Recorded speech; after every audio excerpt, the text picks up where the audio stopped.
The Shechter Rabbinical Seminary is holding its 29th ordination ceremony this evening. 4 new rabbis completed the 3-year track, bringing to 98 the total number of Masorti conservative rabbis from Israel and abroad who have been ordained by this seminary since 1988. We spoke with one of them, Raanan Mallek, who was born in Canada, and asked him about his path to becoming a rabbi. I arrived in Israel about 20 years ago, and first sought out to be an educator, and went along that path and became a teacher through the Pardes Institute in Talpiot, Jerusalem. And from there went to America for the 3 years that fulfills the requirement of the Pardes Educators Program, and taught in Los Angeles.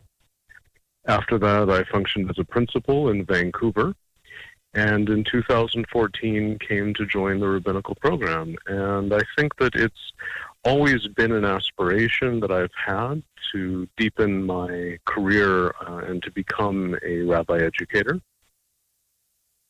So that's one part. The other part is that my specialization in interreligious dialogue came about due to that being the tikkun olam that I see myself being involved in, repairing the world. I've worked with many different cultures since I was very young. I grew up in a multicultural family, and very much believe that the beauty of the rainbow can only exist because of the different colors that exist within it.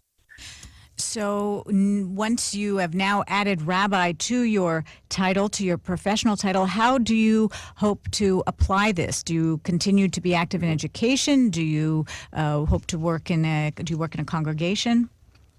So I think primarily I will be bringing interreligious dialogue into the educational system, what is known in Israel as the Mamlechti, or the secular public school system.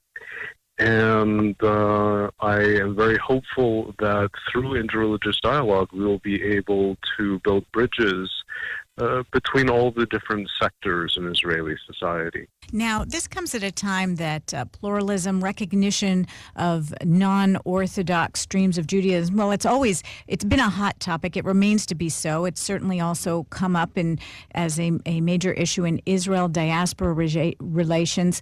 What do you see on the ground in terms of inroads or challenges of pluralistic Judaism in Israel?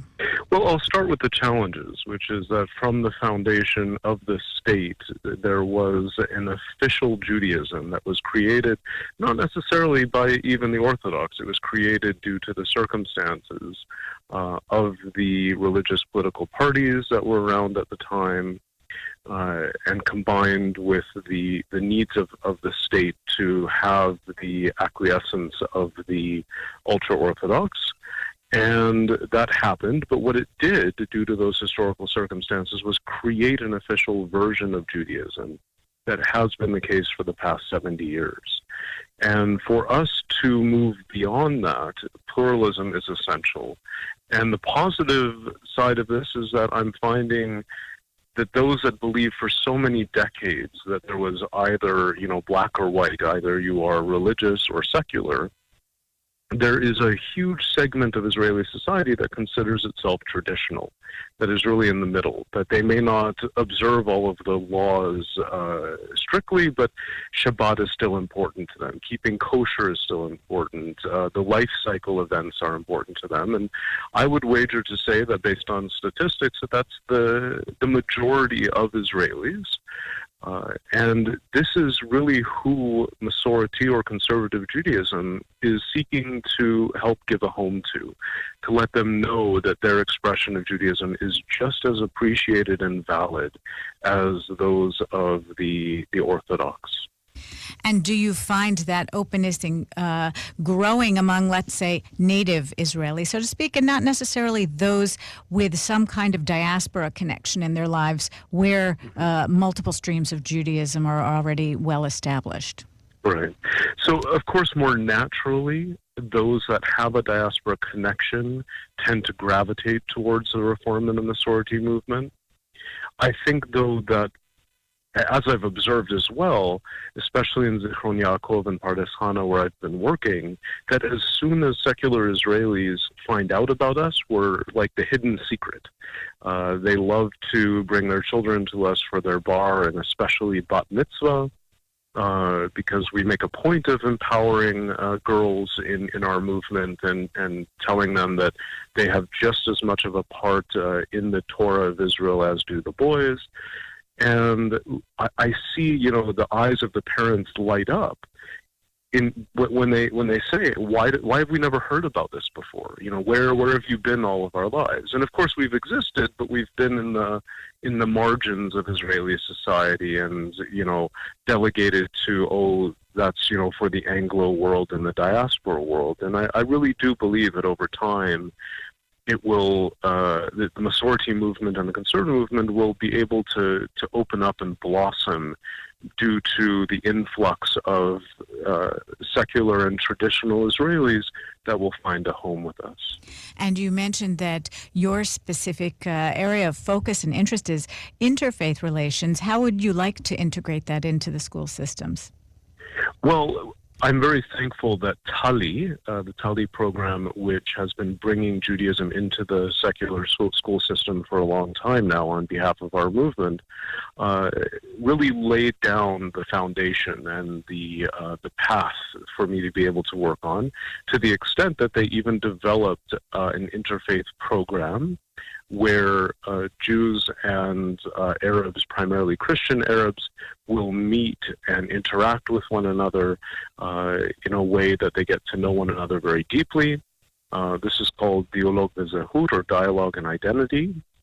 And I want to help invigorate this program and perhaps even bring it to the high school level so that it's a very natural component of the Mamlechti or secular school system here in Israel.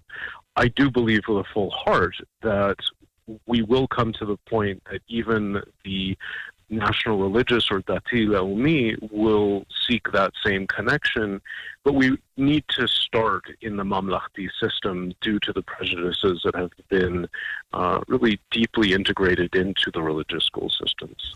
And we certainly are heading into a holiday period for the various religions, so are any activities planned for that?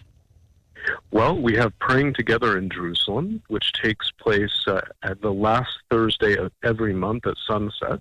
This month, it's happening actually this Thursday at the Pardes Institute in Talpiot, where we will be meeting at 4 p.m., and there is simultaneous prayer, so it's not one prayer for all of the three faiths, but three separate prayers that in its own way become a symphony of multiculturalism and pluralism. And then we come together for a prayer for peace. So that happens the last Thursday of every month, and I hope that in December as well as now that the listeners will be able to join us. Newly ordained Rabbi Raanan Mallek of Zichron Yaakov.